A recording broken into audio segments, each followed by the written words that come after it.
因制裁俄罗斯能源，欧洲正面临几十年来最严重的能源危机。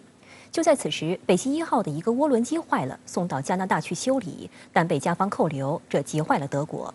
日前，德国高官纷纷公开请求加拿大予以归还，因为没有这个关键的涡轮机，北溪1号的年度检修就无法完成，继而影响到德国的天然气储气。能源供应危机很容易演变成为德国乃至欧洲的政治噩梦。加拿大资源部长威金森周日松口称，将撤销对德国西门子公司送到加拿大车间修理的北溪1号涡轮机的出口禁令，允许将这台关键设备送回德国。6月中旬，俄罗斯天然气工业股份公司报告称，一台涡轮机故障，并将通过北溪1号输送德国天然气的能力降低了60%。随后，这台设备被制造商德国西门子公司取回，并送到加拿大的车间维修。不料，加拿大政府却以这台设备违反该国对俄罗斯的高科技产品制裁禁令为由，拒绝将其交还。德国政府表示，为了这个问题，已经与渥太华方面密切联系数周，要求不惜一切代价让这台涡轮机回到原来的位置上继续发挥关键作用。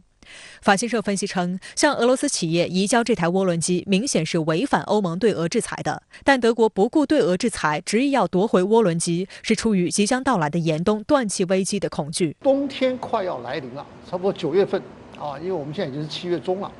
那所以呢，现在的这个德国这方面呢，它对于能源的供应啊是产生了高度的忧虑。北溪1号天然气管道东起俄罗斯维堡，经由波罗的海海底通往德国，是俄罗斯向欧洲输气的主要管道。由于这一涡轮机故障，上月通过北溪1号天然气管道向德国的供应量已经只剩40%，影响了德国为冬季储存天然气。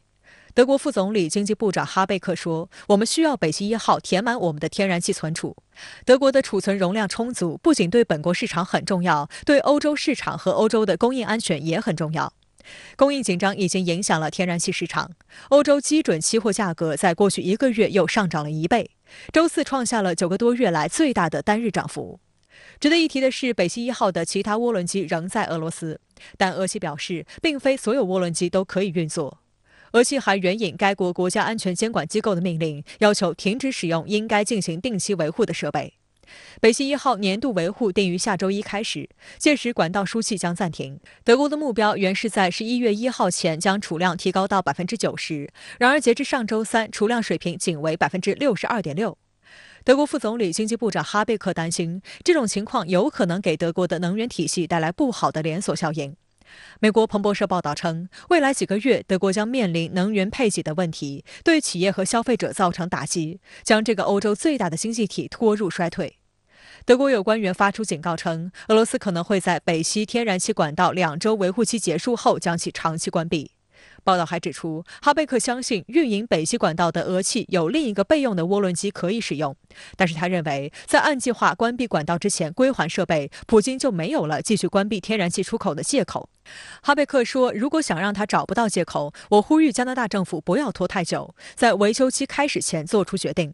否则，我很确定，普京会拿管道酝酿一个政治问题。We need to be honest and say that it's impossible to rule out a further gas supply cut. We saw it with the reduction of Nord Stream 1, that technical reasons were given as a pretext, and since it happened once, it can obviously happen again. That's an open secret, and in a situation like this one, nothing can be ruled out. 尽管嘴硬，但德国行动上对俄服软，令乌克兰不满。乌方威胁加拿大不要归还涡轮机，否则这将是2个7国集团国家创造的绕过反俄制裁的一个先例。乌克兰能源部消息人士向路透社吐槽，如果这一决定获得批准，我们一定会呼吁我们的欧洲同行重新评估他们的做法。如果各国不遵守此前同意的制裁决定，我们还怎么谈论团结？报道还称，乌克兰能源部长加卢申科曾在6月游说加拿大不要将涡轮机部件归还给俄气公司。这位部长辩称，俄方管道的天然气输送能力仍然绰绰有余，可以在没有加拿大送还涡轮机的情况下维持供应。加拿大我觉得现在是很尴尬，它卡在这个两方。可是呢，加拿大当然它还是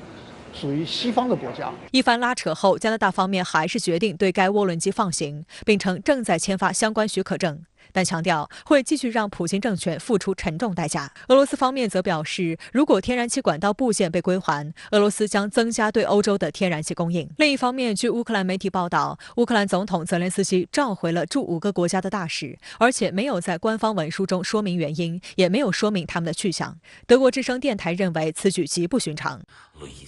Підписав сьогодні укази про звільнення деяких послів України. Це питання ротації, звичайна частина дипломатичної практики. В Чехію, Німеччину, Угорщину, Норвегію та Індію будуть призначені нові представники України. Кандидатури. 值得注意的是梅利尼克，他2014年起担任乌克兰驻德国大使。俄乌冲突以来，梅利尼克经常抨击德国在俄乌局势中采取的立场，对德国在向乌克兰提供军援方面犹豫不决大为不满，甚至称德国总理舒尔茨是玻璃心，导致舒尔茨一度推迟访乌行程。